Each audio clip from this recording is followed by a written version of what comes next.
Maloi la mali ho e ki mulele tonga ko toa pe fia ki talitali le ki mo tolu ke mo unia ngongo mo i le dio tonga ulua ki mo waka ma foki televisione tonga ki he hoani.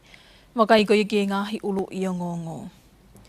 Kakato ai alea pau ngawea e ki whamau laki niu e whamau angalahi pia whakatua petunia tupo KC ki lakanga whamau lahi.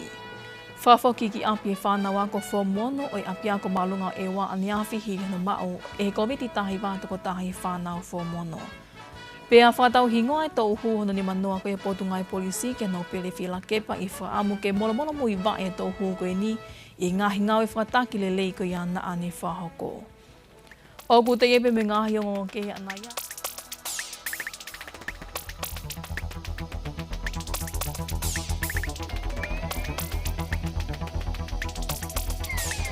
Na e haunga lahi ke ne awhio ki ntupo wono mo i pēnolo ai ne awhio, ai e kuna whotuu mo whahoko e whainohino e kau whamau mo i pule anga tonga, ai whahoko whatongia e ki whamau laki niu ma a tonga.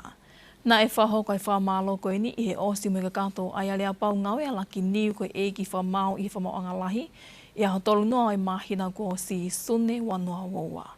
Whatatau ki a ngongo nei tuku mai mi he sea o e pēnolo ai ne awhio ai a kuna whakatu mo whakahoko i whainohino e kau whamau ko e ki kansela atu i nukutawa ki pero na whiaki i e whatatau ki e kupu walu toru si mo i walu ono i koni sūtoni nei tuake atu lewa he pēnolo ai a koe tahi o nau ngai whatongia ai lakanga o whawhe e ki nau toru ku nau mao e ngai tau ke i whalau whe o ngai tongani ki nau tohi ki lakanga tāni ai a koe whamau i e whamau anga lahi o tonga.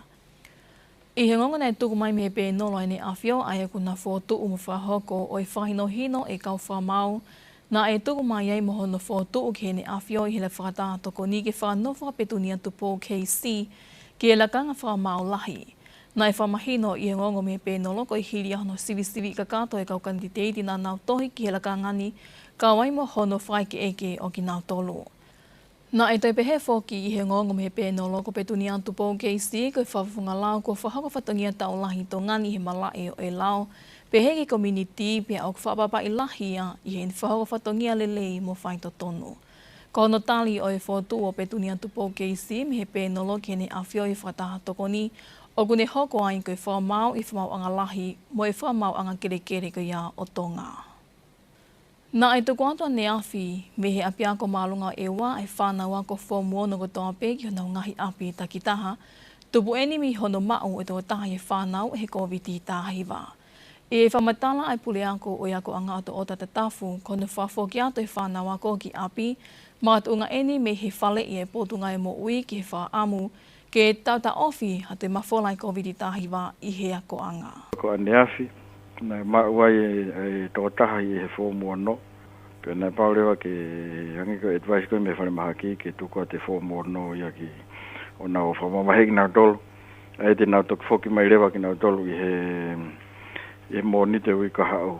E ko ne tu i he teimi ni o ku toko si i pē ka koe toko lahi ka whahinga koe primary contact. Ka whahinga koe na mau koe ki mua te ke toi mau hataha ia mi ai e whahinga koe na e isolate koe nau tolu.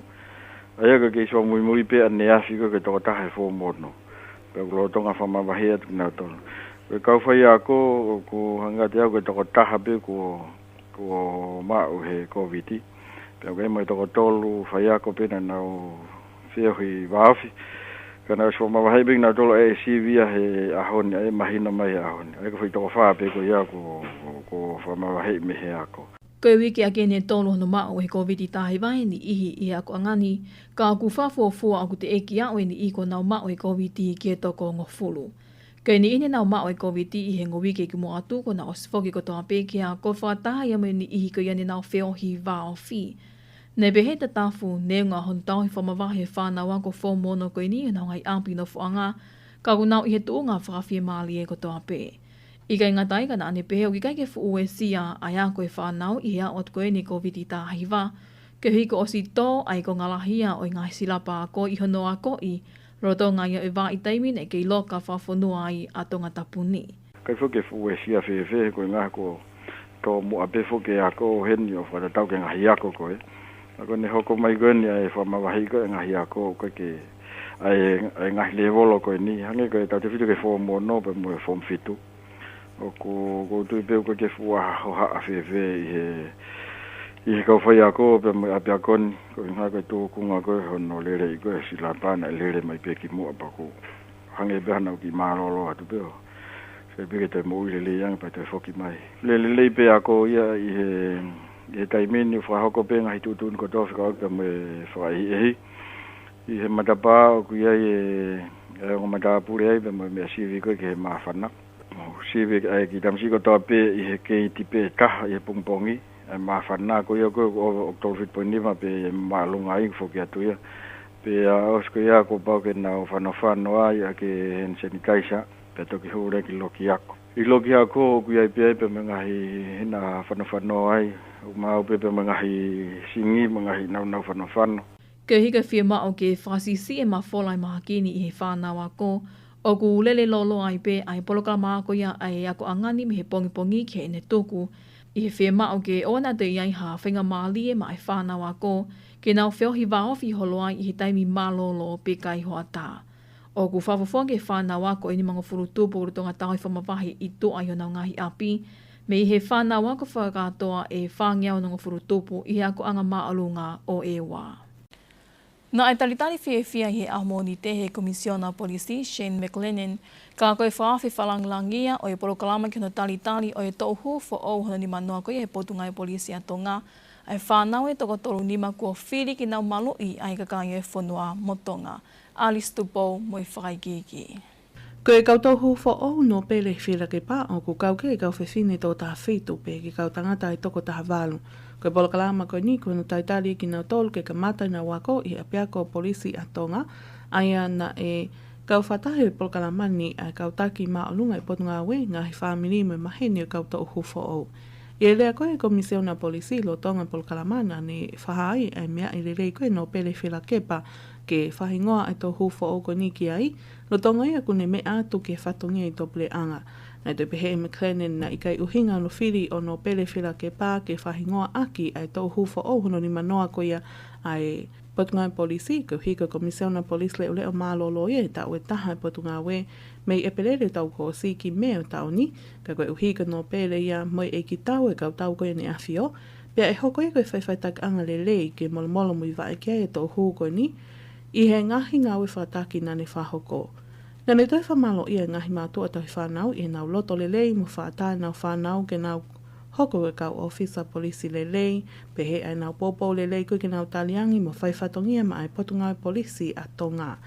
Nei whamanatoi McLennan ke whanau I tō hūfo o hono ni manoa, o kui kai ko whatongia whaingofua ai whiri koe ke hoko ko ha ofisa polisi, koe hia mohu pole ai whatongia pia lahi me ngahi whaingata ke he e whepaki moia e malawa ke mole e mo ui I whainga koe ke malu I ngahi whamiri mo tūkui kolo ke lelei whalukfua. Nei au whangatuku a ke lea koe komisiona polisi ai ni whamamafa ke kau tō hūfo o, ai ngahi ka venga maho inga ni mau te whitoi ai ako koe kau tō hūfo o koe ki he potungai polisi a tonga, ai aku kau kei ai timi e taha koe timi ta tau pe ia, tokoni ke laine mua, taha mau pe mo kolo, kono whamahu inga I koia ai wāwhinoi aki mo ngahi hoa ngā we pehe ki e whetutaki mo Pasifiki. E whahoko e ako ai tō hufo o hono ni manoa I ko ngā e ua ai koe mahina e ono I loto lo ki ako, pia tau lewa e taha mahina e ono e nā wako koia ngā we I tō a. E ka kātua e tau e ua koe ako ngā we tō hufo o no pere whira ke pa, koe ni ihi koe te nau lawa I re e polokalama a koni, e mau e bea au nau whailonga diploma I he ngawe wha polisi pia tēnau hoko I pēko kau ofisa polisi Constable. Ma ai ngonga radio mo televisione tonga ko Alice Tupo. O gulahi e hāmai ai holo māmālie ai tuunga wha profesionali ahona whotu ha ngawe wha ohila o whatatau ke tūtu uni ai lao. Ko e whatoka ngaia ko tuku mai mi komisoni uhila ato ngā kako senolita tui vai mo e whakaigiki. E ha polokalama whilafoa ke komson uhila atonga nei pehe e ofisa teknikale komsoni mo sese vai polo. O knau whengawe aki whataha ai mo sentamau a ngaive Pasifiki po kai Pekri, ki ono whapapaui ai tu unga hao me malu ahano whakotu ha ngahi mau a ngaive uhila. Ko uhika whihalaki ahano whakotu e malawa peke mole ai ha mo ui. Na e whamala ala vai polo pehe, o whatoa ngai makehe e komson uhila, ai kei nofo pe ai whika ai ni ihi kau maulai sen uhila I he toko wa whitu, ka oku toko lahi ange ai ni ihi ngawe uhila ia o ta e whakalao. Koe taha foki e whatongi e komsoni, bago tui koe te whitoi whatongi e komsoni. Kono whainga ke ta ofi e ngā ue tae whakalao, pa koe ngā tae laiseni e ai ke mahinoangi. Koe teu koe ni pia mohono ako i he ngahi api ako teknikare, pou-poulahi kia e komsoni uhilai. Ka kone hiri ko ia pia osi mai fuka wako ko ia e avarisi ki he toko te au tupu he. Pe toi lahi ange he tau, koe te foke nau mau e nau tolo e ngo mea e ua koe mere na ke talanoa ki ia. Experience e tau he ngo fulu, mau e treiti ia. Ka koe mea koe ke pehe ke fuakeang ha nau laisen he time koe au tui au ke whakapoto ange pea e fufonga e lao. Pa koe mea whai ho haa ki he tawhako ia. Ai alu ke whakautu utu ange. Ai ngau tae laiseni ho tau whonoan. Pea tokoanga kia e komsoni, i kai ke ngata he kai ke haa mo malu. Ai ka kai whonua me he maua ngaiwi ko ni. Pea moe ua, moe holo ai standard. Koe quality koe ngau e koe uwhi e mau.